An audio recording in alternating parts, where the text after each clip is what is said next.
چې دا شکه په حق کې پیدا کی شک کوي عناد د عناد ضد د وجې نه اوله درجه شک ده بیا دویمه درجه بیا دا گمراه زوال شي زوال گمراه دریمه درجه بے جګړې کوي د الله په کتاب کې حق پرست علماو سره مولانو سره مناظرې شروع کی باسونه شروع کی بے ځایه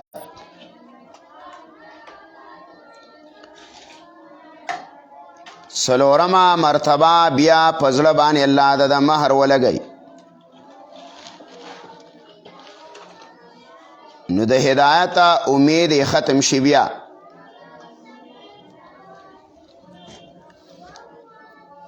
دا څلور مراتب دي د عنادي او د ضدي تاسو ګورئ سورة مومنه دا څلور واړه مراتب سورة مومن کې ذکر دي آیات دې څلور دیشتمه پنځه دیشتم نمبر آیات کې دا څلور واړه مراتب ذکر کړي دي هغې کې څلور دیشتمه پنځه دیشتم مومنه څلېرویشتمه پاره کې راځي ولقد جاءكم يوسف من قبل بالبينات یقینا راغلی تاسو لرا یوسف علیه السلام من قبل مخکې د دینا بالبینات واضحه دلایل راوړیو فما زلتم نتاسو همیشه ویا فی شک فشک مما جاءکم به د هغه څه نه چې راوړیو تاسو لرا د هغې نه بیا په شکونو او شبهاتو کې وی نو ګوره اوله مرتبه له څه پیدا شوه د شک نو دی اول شکوک او شبهات شروع کړ او ګوره بعضې خلک اوس هم دې مسلو کې مبتلا یې ګوره دې وجې نه علما وی مؤمن دی په ایمانیاتو کې د شبهات او شکوکو نه ګوره ځان ساتي چې کله شک پیدا شلو نو دویمې درجې ته اوس ګوره حتی اذا هلک قلتم لن یبعث الله من بعده رسولا هر کله چې مړ شلو یوسف علیه السلام نو قلتم تاسو ویله لن یبعث الله هیڅکله به راونه لیږي الله وروسته د دې نه استازي ویل نور پیغمبران نشته بس ختمه شوه خبره نو دویمه ټاپه پې ولګېدله د ګمراهۍ کذلک یضل الله من هو مسرف مرتاب دغه رنګې الله ګمراه کوي هغه چا لره چې هغه زیتې کوونکې او شک کوونکې وي نو دا دویمه درجه شو دریمه درجه اوس څه ده جګړې کوي اوس نو دریمه د ختم القلم مرتبه دریمه دا ده ګوره الذين يجادلون في آيات الله بغير سلطان أتاهم ها کسان لای چې دیا جګړې کوي په آیاتونو د الله کې بغیر د دلیل اتاهم چې ورکړی دی ولره نو اوس یجادلونه بې جګړې شروع کې درېیمه مرتبه کې څلورمه مرتبه اوس ګوره كذلك يتبع الله على كل قلب متكبر جبار دا قرنګ الله مهر لګیا په هر هغه زړه باندې چې هغه متکبر او سرکشه وي نو دا څلور مراتب دی ته د ختم القلبه مراتب وی. دا قرآن کریم ذکر کړي دي. دارنګه سورت بقره اوم نمبر آیات کې بیا د ختم ذکر دی د آخري مرتبه. ختم الله على قلوبهم وعلى سمعهم وعلى ابصارهم غشاوه. بندش راوستی الله تعالی فضلونو د دیو بانی او فغگونو د دیو او پسترگو د دیو فردی دی او دیو د فرازاب دی ډیر لوی. سورت حامیم سجده وګورا آیات دی 5 نمبر. مهر پزړه باندې اولګي دلو بیا به وې منګه سا په خبره نه پويګو. دا د ګناونو اثرات. حامیم سجده آیات دی 5 التوي. وقالوا قلوبنا في أكنة مما تدعون إليه وفي آذاننا وقر. ویل بعد مشرکینو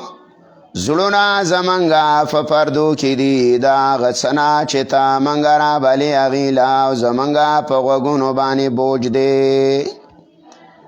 ومن بیننا زمنګا فمنس کې او ستا فمنس کې فرده دا فعمل تا خپل عمل کوا اننا عاملون منګه مخپل عمل کوون کیو. نو دا ګورا دا د ګناهونو د وجې نه د دیو په اندامونو باندې الله مهرونه والی دي. سورت متففون کې ویا متففین کې ویا وی دا زنګ لګېدلی دی د دیو د زړونو ته د وجې د ګناه نه. 14 نمبر آیات کې راځي متففین اخري فاره. كلا بل ران على قلوبهم ما كانوا يكسبون. هیڅ کله الله وی داسې نه ده بلکې د دې په زړونو باندې زنګ لګېدلی د ګناه. دا څه د وجې نه چې دی کم ګناهونه کوله. حدیث ابن کثیر رحمه الله ذکر کړی دی. روایت کی راضی حذیفه رضی الله تعالی عنہ فرمای چې ما د رسول الله نه واورېدل صلی الله علیه وسلم نه چې نږدې دا فتنې به پیدا شي فتنې به راشي په زړونو باندې څنګه چې دا ډیری دا یو ول د بل ول سره او دلی کیگیا یعنی د یو ول سره بل مرګری کیگیا. نوی چې د کما زړه سره دا خلط مل شیا نو د په دې زړه باندې تک تور داغ ولګي. او چې کله د دې فتنې نه دا سړی انکار وکړي او فتنه کې مبتلا نشي نو د دا زړه سپین شي. او چې فتنه کې مبتلا شي نو بیا به دا زړه تک تور شي. او چې کله زړه تک تور شي نو بیا دې تاران ویران زنګ قرآن کریم کې چې الله ذکر کړي. نو وی دا سړی لا یعرف معروفا ولا ينکر منکرا الا ما اشرب من هواه. وی دا خو بدم نه پیژني نه روا او ناروا پیژني بس هغه څه چې د خواهش سمني اقه پیژني. او دا امراضو ته ته ګوره که نه چې اوس هر سړی ویه یاره وی منګه څه وکړو زمونږ نه وی طرف خطا دی یا مولان بدنام کړي وی علماو خطا کو یاره چا نه د یو مسلې پوښتنه کوي هلکه ته ښه او بد نه پیژنې ته ښه مولا او بد مولا نه پیژنې ته ښه ټماټر او بد نه پیژنې خالو او بدلو ګټ او تاوان دا خو انسان عقل نه بار خبره ده چې یو سړی د دنیایي هر څه کې مهارت یو دین کې نه طرف خطا دی. دا د ګناه اثر دی چې کله دا نظر دې پیدا شلو چې زما ښه او بد نه پیژنمه نو ګوره دا د ګناهونو زړه دې د ګناهونو جاله ده تک تور شوی دی الله ته رجوع که توبه وباسه نو دا 4 مراتب قرآن ذکر کړي قرآن کریم کې یو بل باس کیږي منګه کله کله وایو الکه دلته تسلی ده تسلی پیغمبر له تسلی ورکوي مؤمنانو له ورکوي دا تسلی څه ته وایي دا وفیجنه تسلی په اصل کې ویلې کېږي غم لرې کول تسلی اصل کې دی غم لرې کولو ته وایي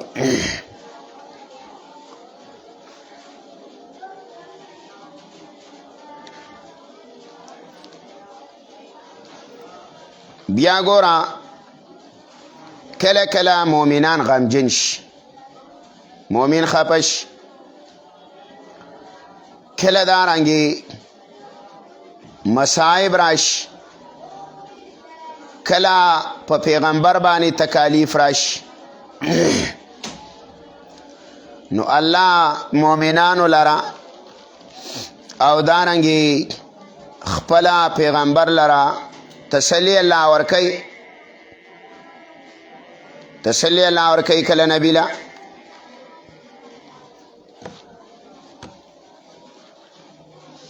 سورت انعام وګوره 10 نمبر آیت کې وایي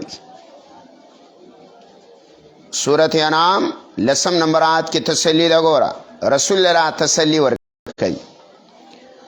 ولقد استهزئ برسول من قبلك فحاق بالذين سخروا منهم ما كانوا به يستهزئون یقینا الله ویا ټوکې کړې شوي وي په ډېرو پیغمبرانو پورې ستا نه مخکې پیغمبره نو دا څه نوې خبره نه ده په تا پسې به هم خلک ټوکې کوي دارنګې وګوره سورت هود 12 نمبر آیات سورت هود آیات دې 12 نمبر آلتم تسلی ده رسول لرا فلعلك تارك بعد ما يوحى إليك وضائق به صدرك شاید پیغمبرا چې پرې خودون کې یا بعض هغه څه چې وحی کېږي تا ته او تنګېږي ستا سینه په هغې باندې ولې ځکه دا خلک وایي لولا انزل علیه کنز او جاء معه ملک وی د ده سره خزانې ولې نه دي راغلي او د ده سره ملائک ولې نه دي راغلي خزانې دی وی وله ورکي الله کن مالدار دی دارنګه سورت بیا 112 کې ورته وایه الله اکلاک شکلک فاستقم كما امرت ومن تاب معك ولا تطغوا انه بما تعملون انه بما تعملون بصير والتویا فاستقم کلاکشا پیغمبرا په دې استهزاء او په دې وبانی ځان لا ځان مغم غم جن کاوه سورت عنکبوت 2 نمبر آیات وګورئ سورت عنکبوت آیات دې 2 نمبر چات سویل تیران شریعه 2 دے 2 نمبر آیات کې وایي احسب الناس ان يتركوا ان يقولوا آمنا وهم لا يفتنون الله یا خیال که یا خلق چې دی با پرې ښودلی شي صرف په دې خبره باندې چې منګه ایمان راوړی او الله ویا په دې وبا امتحانونه ناراضیه ولې به ناراضي ولقد فتنا الذين من قبلهم فليعلمن الله الذين صدقوا وليعلمن الكاذبين. الله وی مخکې خلکو باندې امتحانات راغلیو د دې دپاره چې الله رښتینی او دروغجن ښکاره کړي. نو ګوره دې ته تسلي ویه، کله مؤمن لره کله پیغمبر لره الله قرآن کې تسلی ورکوي. کله منګه وایو هلکه دې آیات کې بشارت دی، یو بشارت دی، بشارت په حیدرآباد کې مارکیټ دی، او یو بشارت دی. منګه هلکه دلته بشارت دی مانا سره زیره دی، زیره دا قرآن کریم کې استعمال دی دا لفظ هم 50 نمبر آیات کې الله وایي وبشر الذین آمنوا وعملوا الصالحات. الله زیره ورکوي خلکو لره چې ایمان یې راوړی او نیک عمل هم کوي.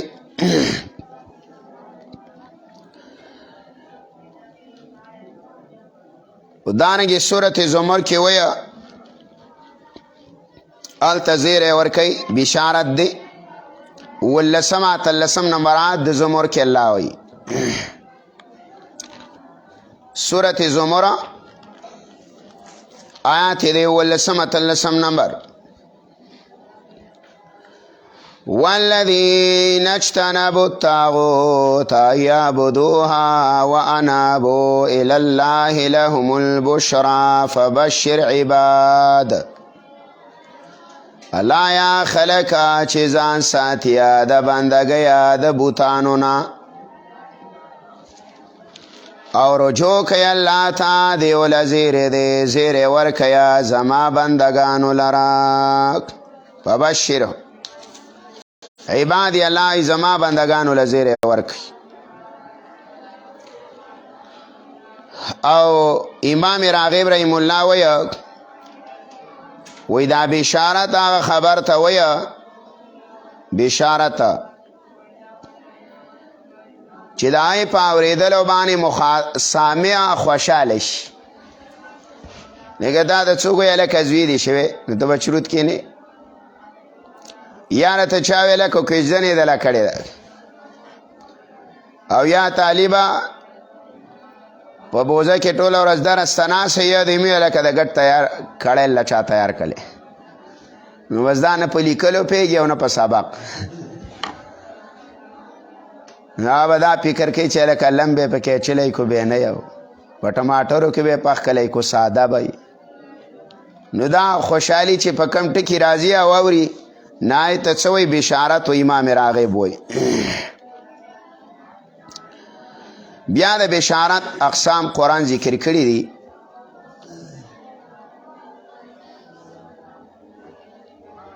یو تا کله بشارت دنیوي زیره الله ورکی په فتح سره مؤمنانو لرا په غلبې سره لکه سورت النصر کې بشارت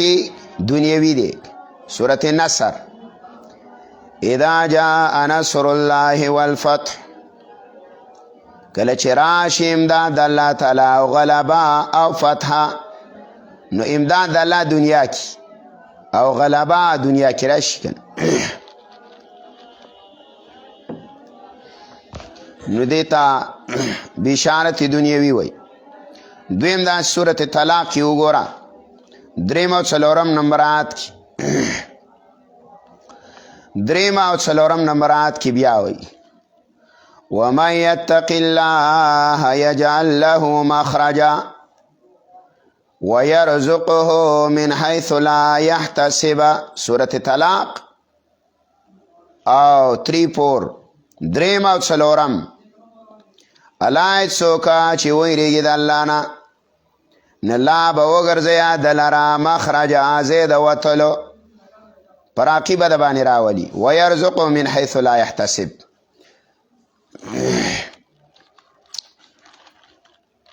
دارنګه سورت صفا 14 کې راځي سورة صف 14 کې هلته بشارت دنیوي دی.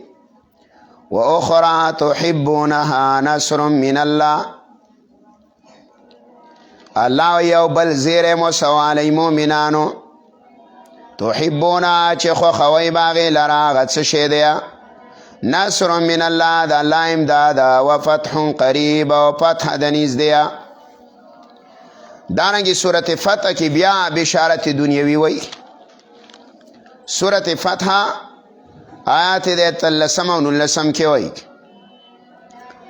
13 او 19 کې وی سورة فتح کې.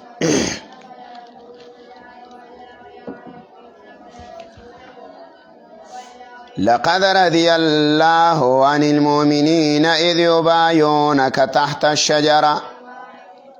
فعلم ما في قلوبهم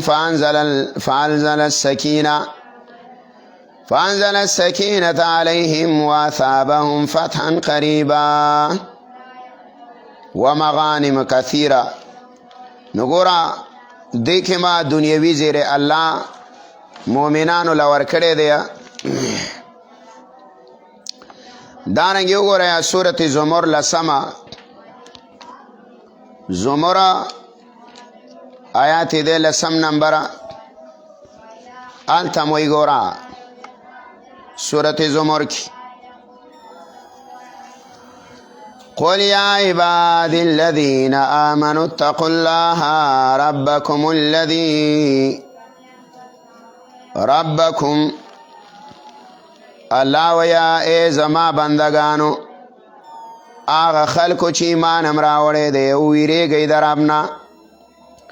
للذین احسنوا فی هذه الدنیا حسنه الله یا خلکو لرا چې نیکي کړې ده په دې دنیا کې ښایسته ژوند دی وارض الله واسع او ځمکه د الله فراقه ده دې ته ویه بشارت دنیویه. بل قسم بشارت قرآن چې ذکر کړی آتا وی بشارت اخرویه. من کله وایو دې کې بشارت اخروی دی.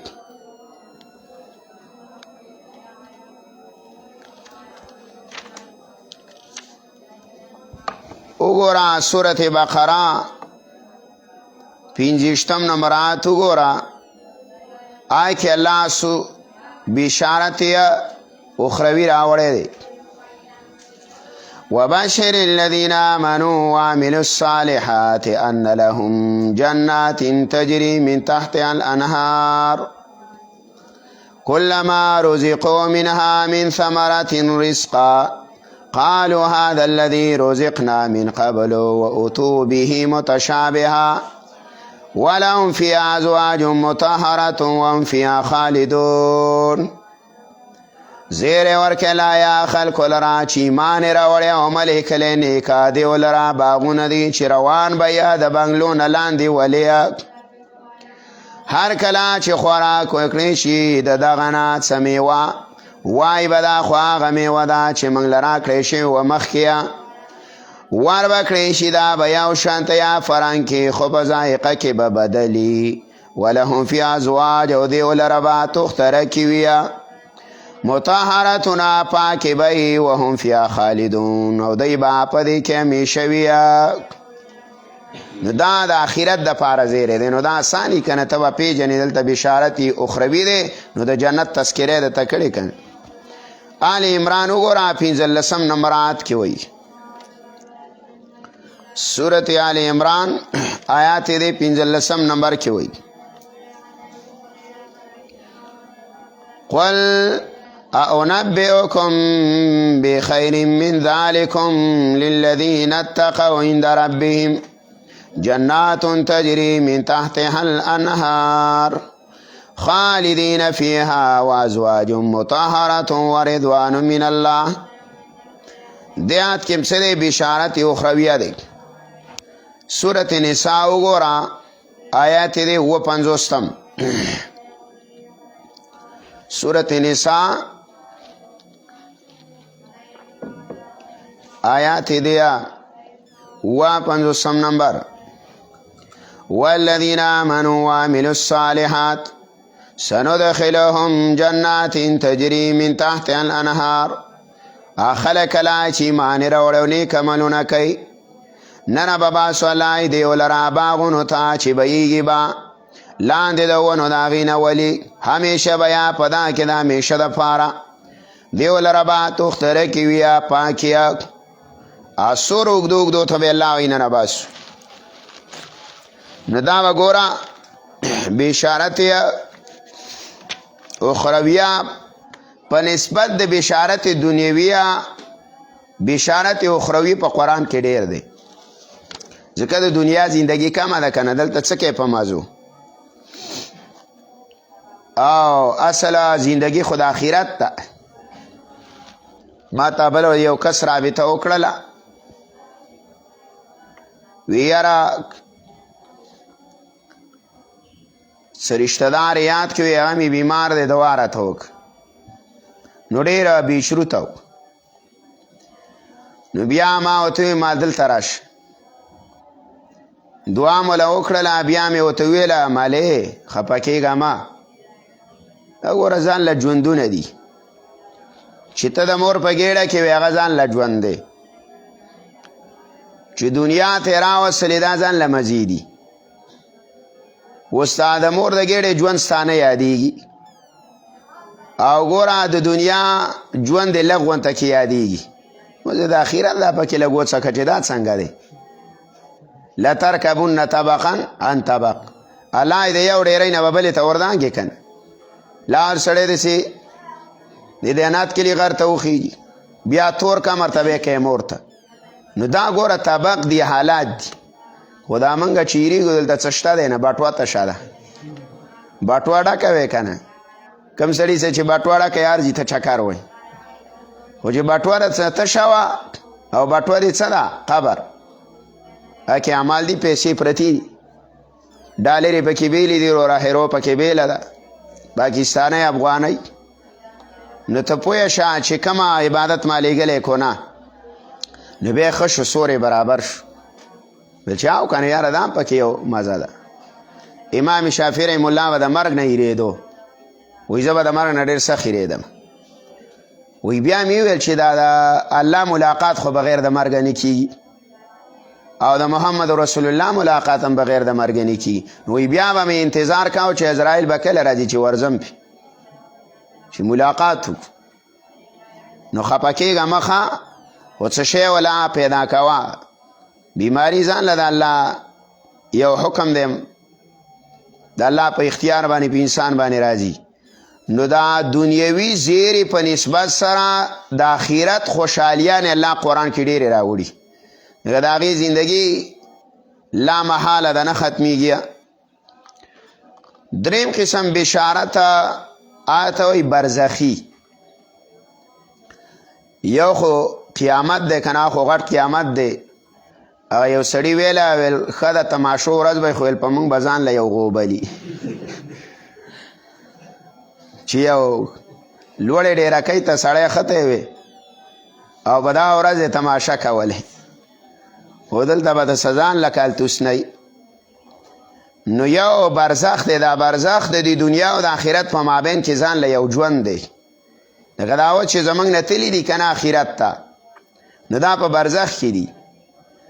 قرآن ثابت کړي دي ان الابرار لفی نعیم و ان الفجار لفی جحیم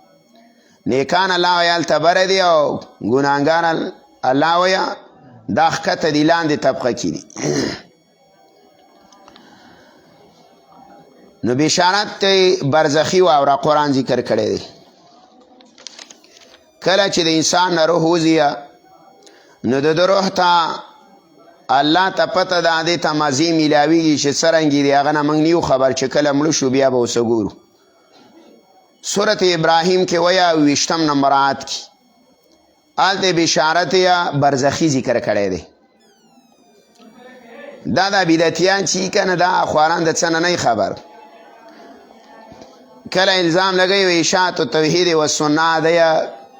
د قبر عذاب نه مني الله دې غر که موږ دا څه له لګېو دا شپه ورځ چې لګېو دا خو موږ دې له لګېو چې الله د قبر د عذاب نه محفوظ کړي دا دې لګي او دی قرآن باندې نه پوهېږي نو الزام ته زر کار ووایي. 20 نمبر آیات وګوره. هلته لا یثبت الله الذین آمنوا بالقول الثابت فی الحیاة الدنیا وفی الآخرة. مضبوطی الله تعالی کسان چې ایمان راوړی دی په وینا مضبوطی سره په ژوند د دنیا او په آخرت. دلته علامه ابن کثیر ویا ای وفی الآخرة ای فی البرزخ وفی القبر. په برزخ او په قبر کې د څه کیا په دې مضبوطی کنه په کومه وینا په لا اله الا الله. چې کله دنیا کې د الله لا اله الا الله نصیبه کړله نو د ځنکدن په حالات کې چې د لا اله الا الله وی وړه نو چې د وی وړله نو هلته نه په قبر کې تپوس کوي من ربک ما دینک من نبیک. په دې وینا د الله هلته مضبوطی. د دې سوالات او جوابات چې د قبر دي کنه دا ګوره په عمل کېږي چې د انسان په عمل کې طاقت یې کنه. اوس مثال واوره. یو قاری صاحب دی او قرآن ښه یاد کړی دی او قرآن ورته یاد دی نو هلکه مانځه ته یې مخکې که رپېدو د پکې څه ضرورت دی؟ رپېږي نه رپېږي. پرې شرکي کېږي نه. خو شاته پسې لوی عالم ولاړ دی و شاته پسې 100 قاریان ولاړ خو یاد کړی دی. نو دارنګې دنیا کې چې ښه ژوند تیر کړي الله راضي کړي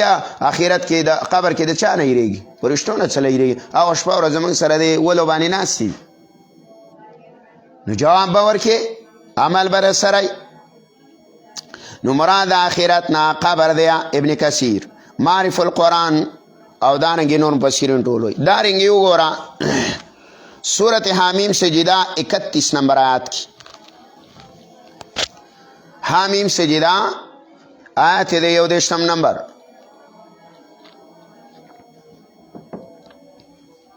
یو دشم نمبر آیات کې وایي ګوره نحن اولیاؤکم فی الحیات الدنیا وفی الآخرة. منګه الله ستاسو ملګري یو په ژوند د دنیا او په آخرت کې. علامه ابن کثیر ویا رحمه الله چې ملائک به مؤمنانو ته په وخت د ځنکدن کې وایي. په وخت د ځنکدن کې ورته وایي ملائک مؤمنانو ته نحن اولیاؤکم فی الحیات الدنیا. منګه ستاسو ملګري یو په دنیا کې او په آخرت کې هم در سره یو. غم مه کوه هېرېږه مه. او بیا حدیث به ورسه ولګې که نه چې د سپینو جامو په شکل باندې یو ځوان راځي. سپینې جامې به یې اغوستې روایت کې راځي ښایسته هلک به نو دا ورته وایي من انته ته څوک دا مړی ورته وایي دا ورته ووایه وایي زه قرآن یم او دنیا کې چې به دې لوستلمه نو آی به سفارش کی بیا. دریم باس بل قرآن کی ذکر کیا ربط القلب دا یو درجه دا د ختم القلب په مقابله کی. د ختم القلب منگا 4 مراتب ذکر کړ. شک، گمراهی، جګړې او ختم. کله چې انسان نیک عملونه کوي نو دا په زړه باندې الله د مضبوطۍ ټاپه وایي د استقامت. ربط القلب اصل کې وایه اطمینان قلبی ته سکینه اطمینان قلبی.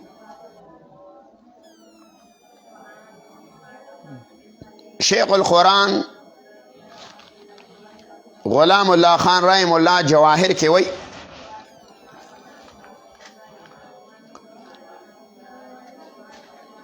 اویا د هدایت وی 4 مراتب دي. 4 د هدایت 4 مراتب دي. یو انابت اولنی، دویم هدایت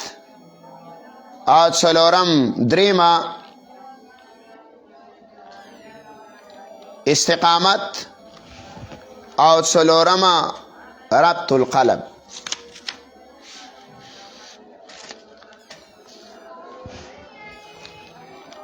کله چې الله انسان ته د هدایت اراده وکړي کنه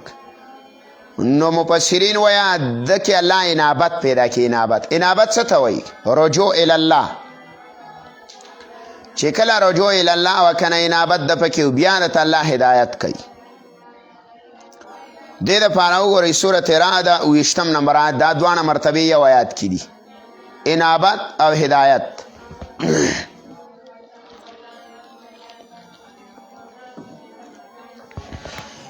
انابت او هدایت سورت رعد آیت دی 20 نمبر تعالی وَيَهْدِي إِلَيْهِ مَنْ أَنَابَ،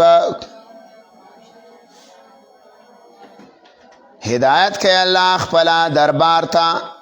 دا هغه چا من اناب چا کې رجوع وي، چې رجوع د پکې وي نه الله به ته هدایت وکړي، چې رجوع د پکې نه انابت نو هدایت د ته پسې وکړي. درېمه مرتبه چې کله دا هدایت حاصل شوي انابت حاصل شي نو بیا الله استقامت ورکوي. دا درجه حامیم سجده 30 کې ده. حامیم سجده 30 کې بیا وایي الله ته استقامت نصیب کی استقامت.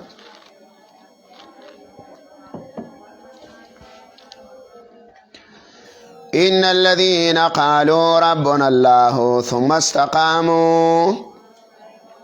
یقینا کسان چې وای دی رب زمونږ الله دی ثم استقاموا بیا کلک دی په دې باندې په دې وینا باندې کلک ولاړ دي. د استقامت مطلب څه دی؟ استقامت څه ته وایي؟ عمر رضی الله تعالی د استقامت مطلب ذکر کړی و استقامت دی ته وایه چې لم یروغو روغان الثالب ای د ګیدړې په شانتې اخوا دې خوا منډې نه وایه دې ته استقامت. امام قرطبي ذکر کړی دی دا قول لم یروغو روغان الثعالب ای د ګیدړ په شانتې لازمي که نه استقامت پکې نه. استقامت پکې کله یو ځای کې کله بل ځای کې کله بل ځای کې بس هغه بځې بچی چې په کوم ځای کې خوله ګرمېږي هلته منډې وایي نو دا به نه کې. او دا قباحت دی ښه دا استقامت چې په انسان کې نه نو دا د منافق قباحتونو کې یو قباحت دام دی. بیا چې کله الله رب العزت استقامت نصیب کی کنه نو آخری درجه ربط القلب ده. سورت کهف وګورئ آیات دی 14 نمبر سورت کهف 14 کې راځي وربطنا على قلوبهم اذ قاموا فقالوا ربنا رب السماوات والارض. الله منګه ټاپه لګولې وه په زړونو د دې سابقه په باندې اذ قاموا کله چې ودرېدله د ظالم باچا په خوا کې فقالو وی ویله ربنا رب السماوات والارض رب زمانګه رب د اسمانونو او د ځمکې دی منګه نه رابلو ما سوا د الله نه بل اله نه رابلو او که راوم بلو نو موږ به په خطا یو غلطه به وایو. نو دې ته وایه ربط القلب دا 4 مراتب دي ښه قرآن کریم کې. سورت قصص وګورئ د موسی علیه السلام د مور په صفت کې ام ربط القلب آخری درجه راوړي 10 نمبر آیات د قصص سورت القصص 10 نمبر آیات د موسی علیه السلام د مور په باره کې الله وایي واصفى فؤاد موسى فارغا إن كادت لتبدي به لولا أن ربطنا على قلبها. الله اذا خبره ښکاره کوله کومنګه ټاپه نوې لګولې د موسی علیه السلام د مور په زړه باندې خدا ټاپه الله وایي منګه ولګوله رابط هم پرې راوستو که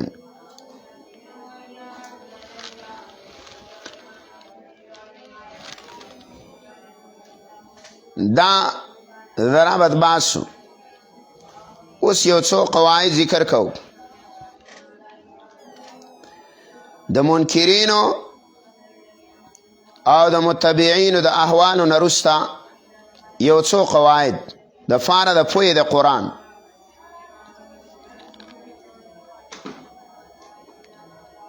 قرآن کریم کې یو باس د تزهید فی الدنیا دی.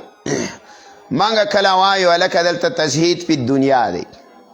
نو دا څه شی دی؟ دا څه عنقا نه ده، دا وپېژنه.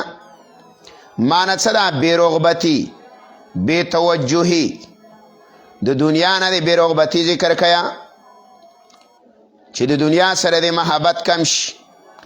ځکه دنیا محبت د الله د محبت د زوال سبب دی. وی انسان چې کله د الله نه لرې وځي که نه، په دنیا باندې لرې وځي. زړه کې محبت ده نو د دنیا، نو د الله ته قرب الهي د تحصیلېږي. سورت آل عمران وګوره 14 نمبر آیت. آل عمران 14 نمبر آیت کې تزهید په دنیا ذکر کړی دی. هلته الله وی زین للناس حب الشهوات من النساء، خسته کړی شوی دی الله وی خلکو لره مینه د خواهشات. خواهشات څه دي؟ من النساء زنانه دي، والبنین او بچی دي، والقناطیر المقنطره او خزانې جمع کړی شوي من الذهب والفضه، د سرو او د سپینو، والخیل المسومه او هغه سونه نښه دار او څاروي او فصله. ذلک متاع الحیات الدنیا، الله وی دا لږه څکه د دنیا، والله عنده حسن المآب، او د الله سره ښایسته ټیکانه ده. نو ګوره دا شی نه دی، ګوره دوکه نه کیه. سورت کاف وګوره 45 او 46 نمبر آیت کې، 45 او 46 نمبر آیت کې وی سورت کاف کې وَضَرِبْ لَهُمْ مَثَلَ الْحَيَاةِ الدُّنْيَا كَمَاءٍ أَنزَلْنَاهُ مِنَ السَّمَاءِ فَاخْتَلَطَ بِهِ نَبَاتُ الْأَرْضِ. بیان کلای دی او تا مثال د ژوند دنیا په شانتې لای د اوبو دی، منګې راوورو د بارانه راوخېجه په هغه باندې ګډوډه شینکې د ځمکې شي هغه وچه تزرح الریاح، بیا یې الوزی رالوزی بادونه. دقه رنګې ماشومه ای ځوانه ته ماشومې بیا ځوان شولې، داسې چپو وړلې راوړلې او بیا بوډا شولې. بس هغه د شینکي مثال دی. دا اوبه بیا اوبو باندې راوټوکېدلې، نطفې نه پیدا شي. څنګه چې اوبه تیغې د بوټي ووایه، نو ګوره کله چې بوټی په ځوانۍ کې څنګه شینې ښایسته او چې کله څه وخت وشي بس زوړ شي، نو بیا چې د املا له ټپ ورکې نو بس څه وایې ګنې څه پکې نشته، اوس خاله ده. دارنګې یو حال د باندې راځي. ښه سورت زخرف کې الله 33 او 34 15 نمبر آیت کې 33 15 سورت زخرف کې وایي ولولا يكون الناس أمة واحدة لجعلنا لمن يكفر بالرحمن لبيوتهم سقفا من فضة ومعارج عليها يظهرون. الله وی خدای رنوي کنه چې دا خلق به ټول کافر شي. الله یا خلقا چای کفر په مهربانه با چا کړی دی، د هغو د کورونو چتونه به سپینو زرو وي، او څېړه یا چې دویم چتونه تختې وي نو هغه به سرو وي او د سپینو به وي، او دارنګې د کورونو دروازې به د سرو زرو وي او بالخانې. لیکن اوس پسې د ټینګې نه وایي، منډې پسې ووایي، ځانونه پسې وړک. نو بیا خو به خامخا پسې ډېر دی چې زه د درشل نه خو به وله څه بیل کو، او یا به وله د څېړۍ نه څه پاټ کې ماټ کې وو. بل قرآن کریم کې امثال ذکر کوي. امثال د وضاحت د مسلې د توحید دپاره، د واز دپاره، د فن حاصلولو دپاره، کله د زورنې دپاره مثالونه ذکر کوي. مشهوره مقوله ده د عربو، وی الممثل بلا مثال کالفرس بلا لجام. سورت عنکبوت وګوره 43 نمبر آیت کې الله وی سورت عنکبوت آیات دې 43 نمبر التلاوی وتلك الامثال نضربها للناس وما يعقلها الا العالمون. دا مثالونه منګه بیان ولا خلق لا خو نه پوي په دې باندې مگر عالمان. دانګه سورۃ زمر وګوره 20 نمبرات زمر او آیات دې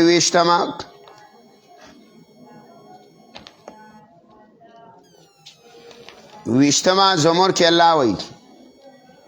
ولقد ضربنا للناس في هذا القرآن من كل مثل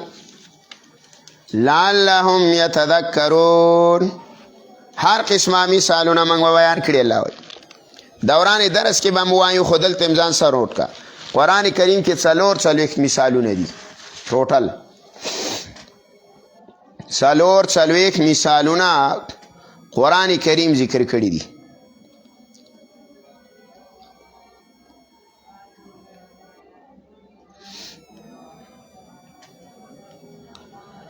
کله کله قرآن کریم کې الله واقعات راوړي د انبیاء علیه الصلاة والسلام.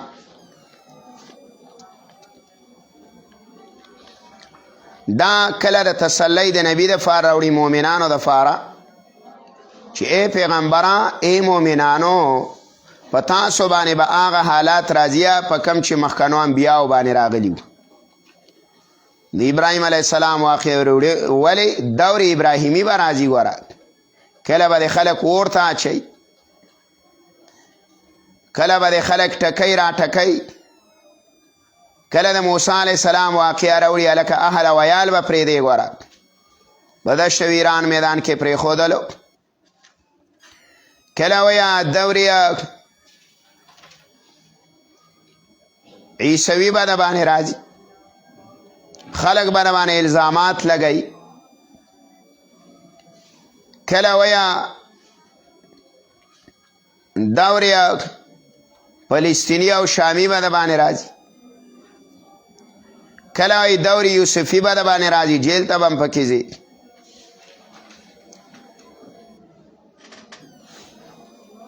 نو دا حالات به الله ور راځي بار بار. نو دې دپاره قصص راوړي قرآن. بلا قاعده منګه ذکر کو کلا منګه د آیات کې امور مصلحه دي. د دې څه مطلب دی؟ د آیات ساته امور مصلحه نیک اعمالو ته ترغیب ورکول دې ته امور مصلحه وایي. نیک اعمالو ته مونځ کوه لکه وګوره سورت عنکبوت وګوره 45 کې هلته امور مصلحه ذکر کړي. الا یتلو ما اوحی الیک من الکتاب واقم الصلاة ان الصلاة تنهی عن الفحشاء والمنکر. 45 عنکبوت کې وایي ولولا پیغمبره آج چې نازل کړی شوي دي او وحی شوي تا ته د قرآن نه ودروه مانځه لره ځکه مونځه منع کوي خلک بېحیې او منکراتونه. دې ته امور مصلحه وایي. دارنګې سورت اسراء کې 3 کارونه ذکر کړي د دفع د عذاب. دا کارونه کوه نو عذاب به د باندې نه شرک مه کوه احسان کوي او ظلم مکوي په خلکو باندې. وقضى ربك الا تعبدوا الا اياه وبالوالدين احسانا. دا ټول امور مصلحه دي. کله منګه په دوران د درس کې وایي دلته ادخال الهي دی. د دې څه مقصد دی؟ منګه وایي لکه دلته ادخال الهي دی. د دې ګوره 2 مقصد ذکر کوي او 2 قسمونه دي. کله د سویا یو مضمون روان وي مضمونه یو مسله ذکر رواني مثال کې مسله د جهاد روانیه مسله د انفاق فی سبیل الله روانه یو دم پکې د حج مسله ذکر کی. کله دا د دې لپاره چې دا روشنایي اچھا یا په ماقبل باندې لکه ګوره سورت بقره 196 وګوره 196 نمبر د بقرې وګورئ آلته وی الله ګوره مخکې ګوره ته ذکر د انفاق دی وانفقوا فی سبیل الله ولا تلقوا بأیدیکم الی التهلکه دا د انفاق لپاره ترغیب ورکړو اوس ګوره وی واتموا الحج والعمرة لله مضمون بدل شو یو د مضمون مخکې د څو مضمون خو شروع د انفاق فی سبیل الله یو د مضمون بدل شو واتموا الحج والعمرة دې ته ادخال الهی وی مینځ کې چې مضمون بدل شي دا دې ته بعضې جمله معترضه وی او زمونږ مشایخ ورته ادخال الهی وی او نحویان ورته څه وی جمله معترضه لکه ګوره د رجل مؤمن واقعه شروع ده سورت مؤمن وګوره 30 نمبر آیت کې سورت مؤمن 30 نمبر آیت کې ګوره د رجل مؤمنه واقعه شروع ده هغې منځ کې ګوره بیا یو خبره وکړي هغه ادخال الهیه 30 کې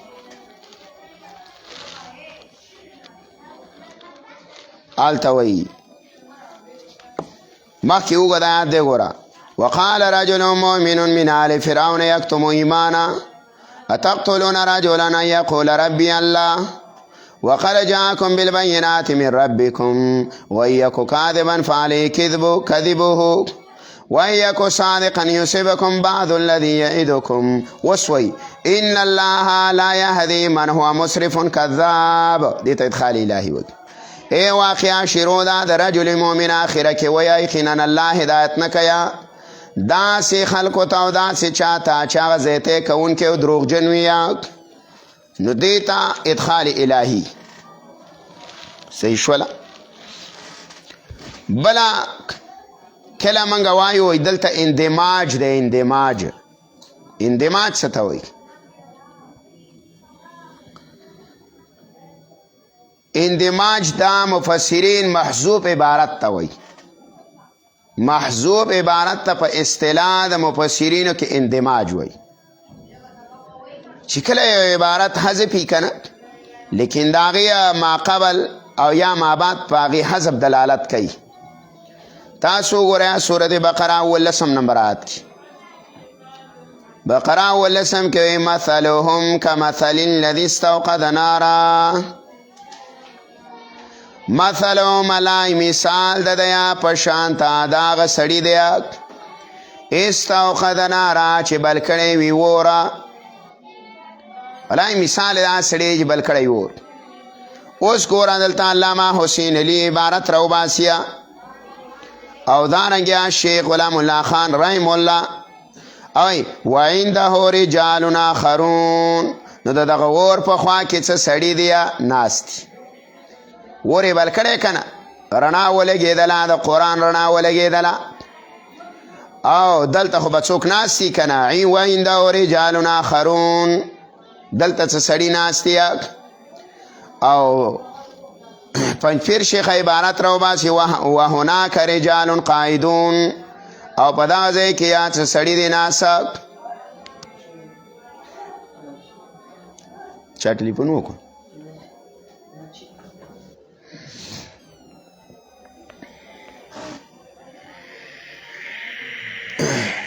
دغه ورته ولګوه دا شیشه شیشه لګېدلې تو ته درې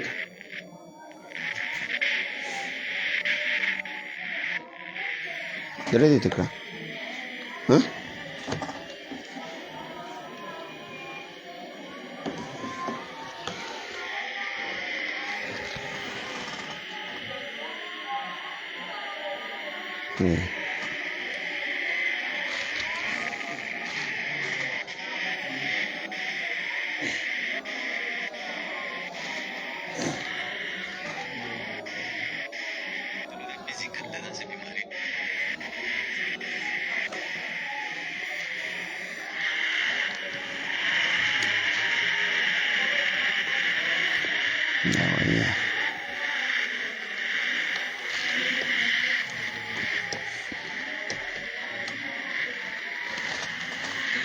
ټیم کې دا دغه راکولاو کا انټي مې تارې لږ داسې وخوځوه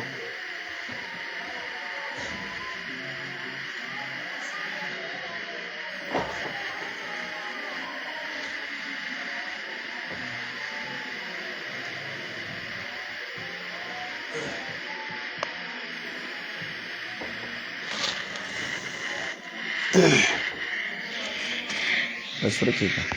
دې دې ځا لګېدلی به وي کېدای شي مساله پکې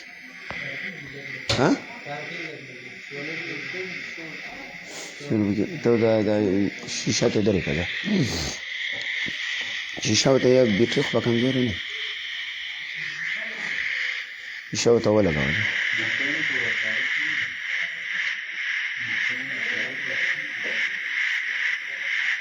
ودې لګوه صحیح دی ځه ګورو به دا لږ ځای خلاص کوس یا به سمو که څه وبې به څوک ټلیفون وکړي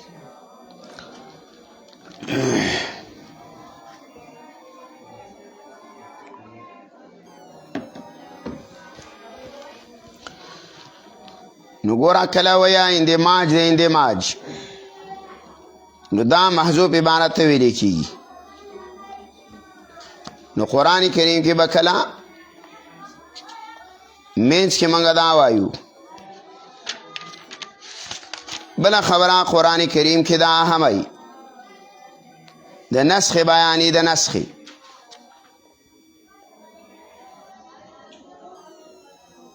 امام زرکشی رحم الله اغا البرهان کې وی قال الائمه ولا يجوز لأحد أن يفسر كتاب الله إلا بعد أن يعرف منه الناسخ والمنسوخ امامان د تفسیر ویا چې جایز نه چې تفسیر وکړي یو سړی د قرآن مگر پس هغه نه چې ور ناسخ او منسوخ به پیژنې چې ناسخ او منسوخ نه پیژنې د قرآن تفسیر به نه کوي لکه علی رضی الله تعالی عنہ یو جماعت ته راننوتلو جماعت کې یو سړي واعظ او نصیحت کاو علی رضی الله تعالی عنہ ته تعریف الناسخ والمنسوخ وی ناسخ او منسوخ پیژنې هغه الله نه پیژنم صحابه کرام ته حکم کوي دا سړی جماعت نه وباسئ خپله باندې هم ګمراه شو نور هم د ځان سره ګمراه کړه نو ګوره ناسخ او منسوخ علم دا ضروری دی امام قرطبی رحم الله وی د دې باب معرفت او پیژندل وی دا ډیره ضروری دی او د ډیره عظیمه پیدې دی او د دې نه چا انکار نه کړي ما سیوا د جاهلانو نه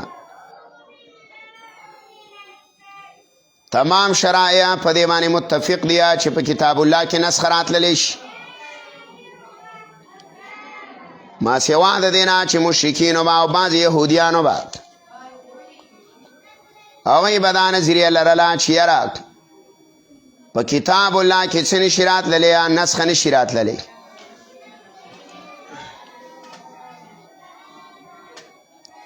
نسخه څه ته وایه نسخه ویلې کې تبدیلی ته تبدیلی التبدیل دا اصطلاح لغوي معنی ده شریعت کې څه ته ویلې کې بیان دی د څه د انتها د حکم انتها د حکم ته څه وایه دې ته نسخه وایي لکه مثال لکه یو ټیمه پورې ګوره داسې وه چې یو مجاهد یو مسلمان د لسو کافرو برابر و چې لس کافر وي که نه یو مؤمن وي نو دا مؤمن به څښته نه کوي زیراجي به نه څښتي به نه بیا الله سانتیا راوستله ویل یو مؤمن یو مجاهده د دوو برابر دی د کافرو یعنې چې دوه کافر یو مؤمن مجاهد نو نه به تښتي او که چېرته درې کافر او څلور وي نو دله اختیار دی که اوسه جنګي او که نه نو ګوره د دغه ټیمه پورې الله دا حکم جاري وساتلو بیا یې د دغه ټیم نه وروسته انتها وشوه بس نو دې ته انتها د حکم وایي د قرآن کریم نه نسخه ثابته ده ما ننسخ من آیات ننسها نأتی بخیر منها 106 کې وایي سورة بقره کې بیا د نسخ تعداد په قرآن کې څومره دی څومره آیاتونه د قرآن کریم کې منسوخ دي شاه ولی الله رحم الله فوز الکبیر کې وایي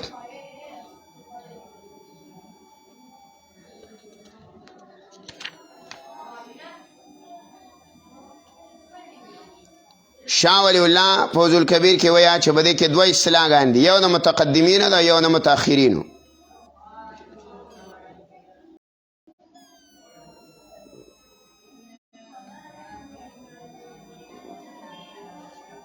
تقریبا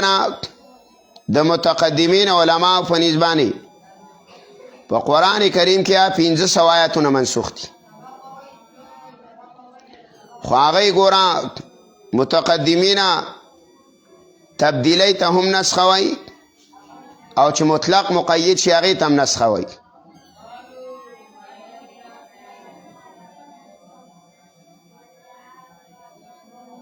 امام سیوطی رحم الله قرآن کریم کې 20 آیاتونه منسوخ دي اتقان کې شاه ولی الله رحم الله فوز الکبیر کې وایي 15 آیاتونه منسوخ دي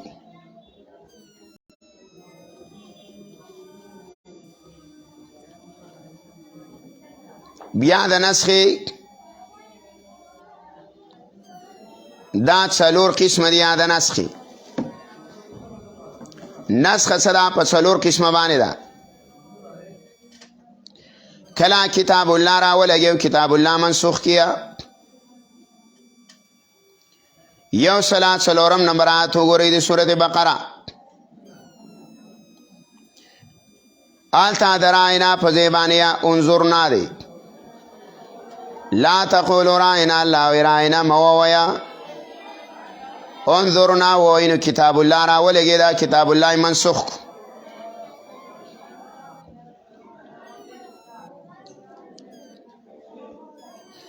کله نسخه د کتاب الله په حدیثو ده د کتاب الله نسخه راغلی د په حدیثو باندې کتاب الله منسوخ کړی په حدیثو باندې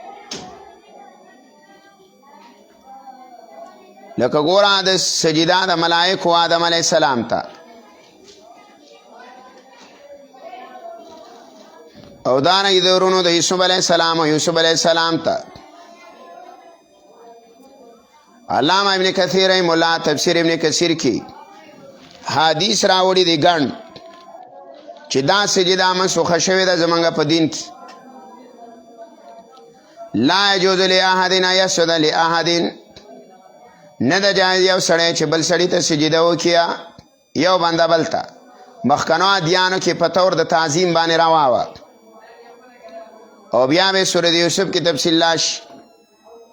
او په واقعه د آدم علیه السلام کې چې ملائکو هغې ته سجده کړې وه دریم قسمه نسخه ده حدیثه کتاب الله منسوخ کړی حدیث یو حکم دا حدیث نه ثابت ہے کتاب الله منسوخ کی لکه ګوره د بیت المقدس قبله دا معلومه و د سنه د حدیثونه بخاری کې روایت دی رسول الله صلی الله علیه وسلم چې مدینه منورې ته هجرت کړی نو تقریبا اول لس یا 14 میاشتې قبله ته بیت المقدس ته مونځ کړی بیا الله حکم راولی فول وجهک شطر المسجد الحرام نو دای منسوخ کو نو حدیث منسوخ کړله په کتاب الله باندې څلورم قسمه د نسخ حدیث راولګي و حدیث منسوخ کی لکه ګوره په شروع کې چې کله شراب حرامول نو رسول الله صلی الله علیه وسلم حکم وکړو چې هغه لوښي په هغه کې تا شراب جوړول لکه د کدو لوښی شین مانګی دارنګې تارکولي لوښی یا روغنه د لرګي والا لوښ یا کوکله دا به یې نه استعمالوئ. بیا څه ورځې پسې حکم یې وکړو چې خوراک او څښاک او یا په هر یو لوښي کې بس منسوخ یې کړو بیا دا حدیث. نو دا نسخه د حدیث ته په حدیثو باندې. بیا شاه ولی الله رحم الله په فوزل کبیر کې وایي چې د تفسیر د مواضعونه یو اهم موضوع چې دا نو دا سبب د نزول دی، هغې ته اسباب النزول وایي. وی د سخت مواضعونه یو پیژاندل د څه دی یا د آیات سبب د نزول.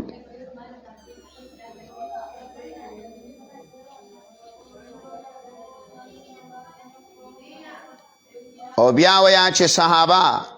او متقدمین او متاخرین چې کله د قرآن کریم تفسیر کوي یا تابعین ناغوی نزلت فی کذا، وی دا آیات راغلی په باره د پلانی واقعه یا د پلانی کی.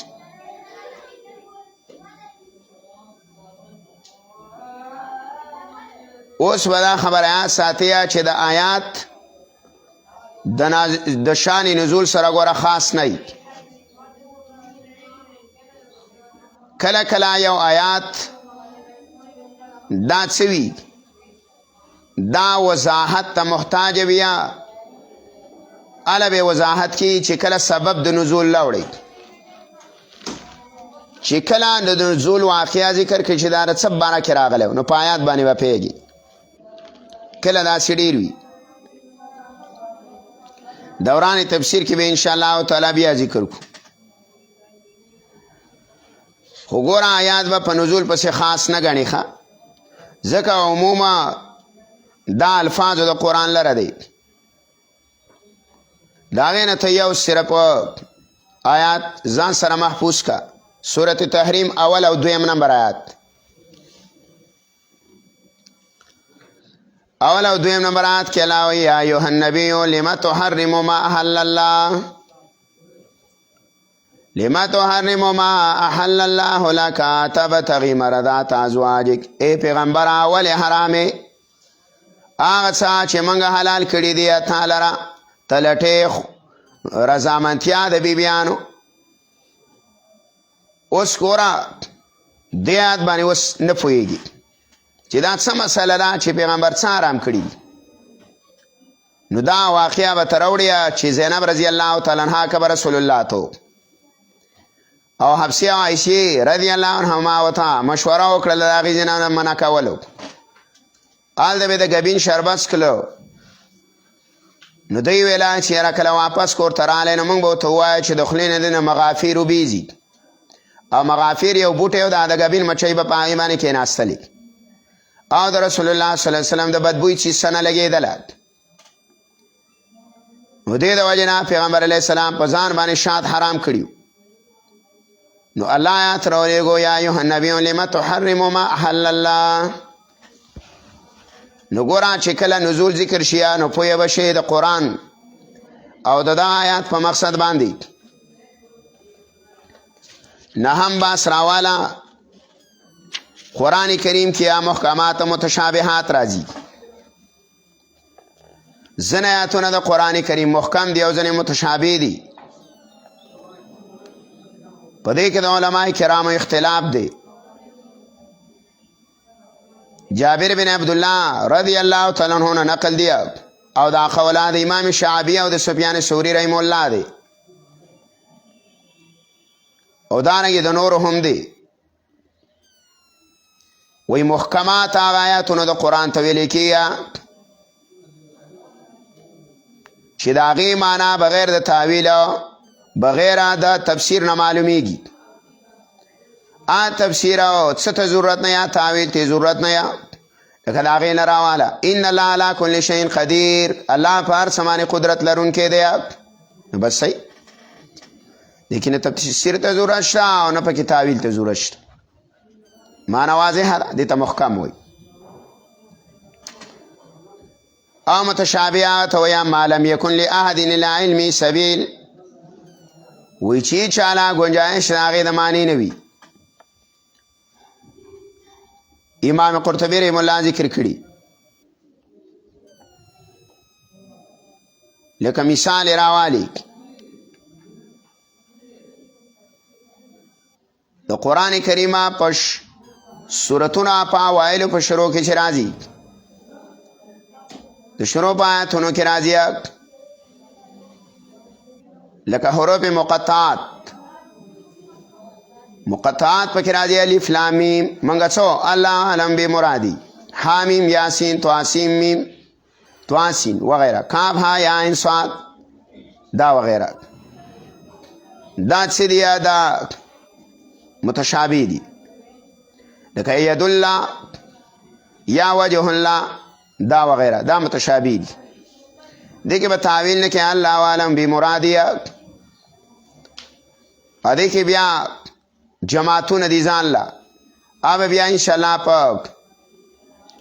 اسماء او صفاتیو کې مونږه باندې تاغي وکړو با کې ځان له جماعتونه دي شاکی او معوله دي او مفوضه دي یا مشبهه دي یا معتزله دي څلور جماعتونه جوړ شوي مفوضه الله تسپاري معوله تعویل کوي مشبهه د انسان سره تشبیه ور کوي معتزله نه منکر دي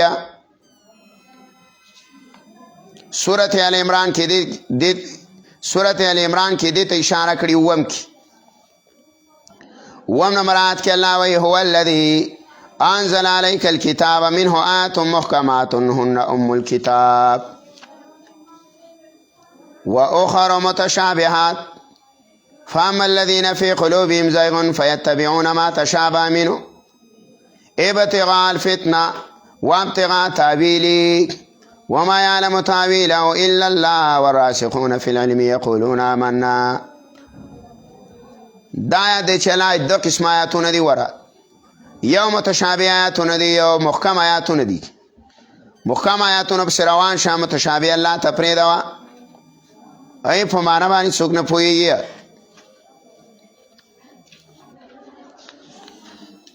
بلا فائدہ گورا دعواورا منگا کلاویا دا صورت دیا مدنی دی او دا صورت مکی دی دی څه مطلب دی دی دا مطلب نه دی اگر چې دا صورت مکه کې نازل شوی او نه مطلب دا لګنه چې دا مدینه کې نازل شوی دی مقصد باندې ځان فویا کا اول ګوره د قرآن کریم دا ترتیبه په دوه قسمه باندې دی منگا با په شروع د صورت کې وو چې دا په اعتبار د مصحف سره دا نمبر دی په اعتبار د نزول سره دا نمبر دی په اعتبار د مصحف سره سورت فاتحه اول ده او سورت الناس اخیر دی لیکن ګیره سورت فلق او سورت ناس یوشتم او دویشتم سورتونه دي په نزول کې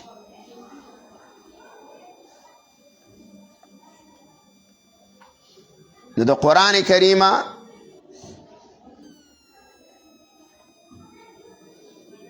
آغا صورت چې منگو دا مدنی صورت دی معنی دارا چې دا بعد الهجرت راغلی دی اگر چې په مکه کې ولی نه راغلی او منگا دا ویو چې یاره دا مدنی صورت دی نو معنی دا مقصد دا دی چې دا د هجرت نه وروسته نازل شوی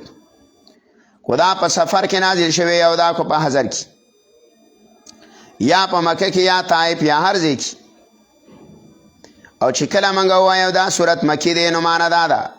چې دا قبل الهجرت نازل شوی یعنی مخکې د هجرت نه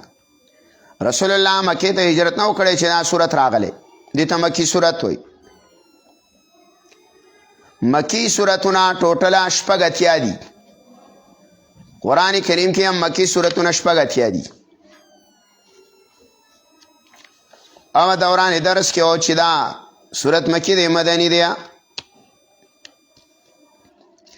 مدنی صورتونه ټول اتیش دي نشپږ اتیا اتیش راجمه کې یو سلسله زمون کلی کې جوړیږي نو دا ترتیبه مصحفی او نزولی شو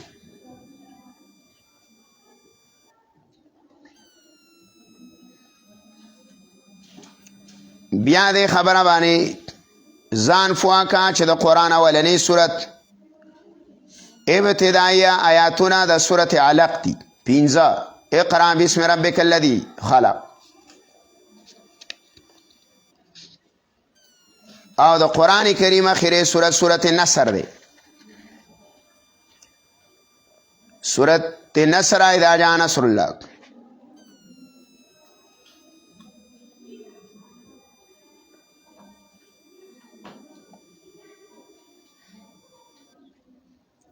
بیا ګورا یو صورت د خیره یو آیات د خیره د قرآن کریم صورت خو صورت نصر دی اخو آیات د جمهور په نسبت باندې دار چې واتقوا یوما ترجعون فیه الی الله سورۃ بقره کې دی دا خیره آیات دی واتقوا یوما ترجعون فیه الی الله دا می تاسو ویلمو بیا بل خبره ده آیات ساته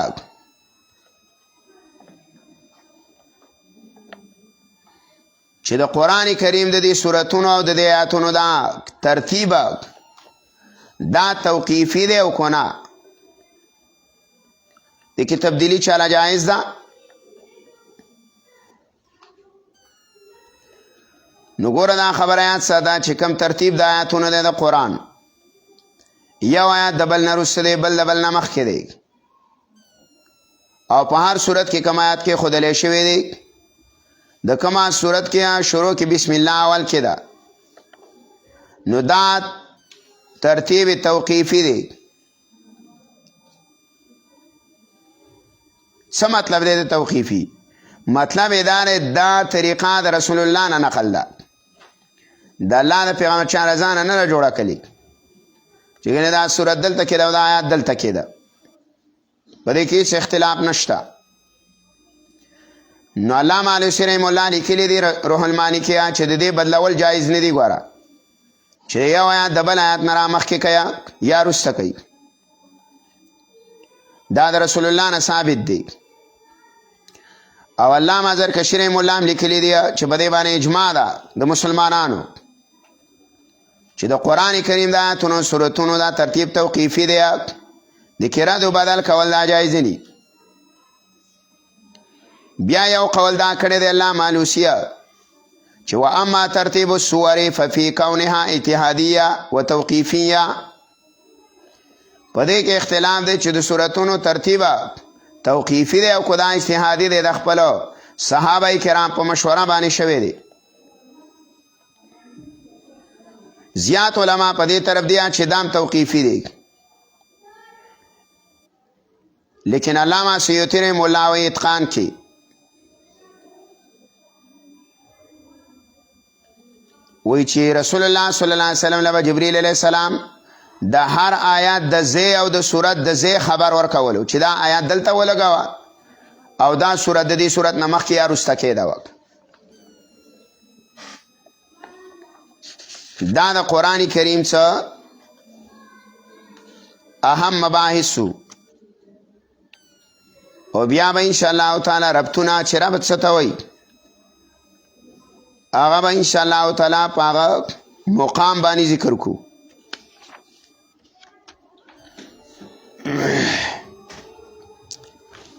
دې پورې به کافي ښه مری میم دړ کوي چیز به هم څه خراب را خرابي واخر دعوانا الحمدلله رب العالمین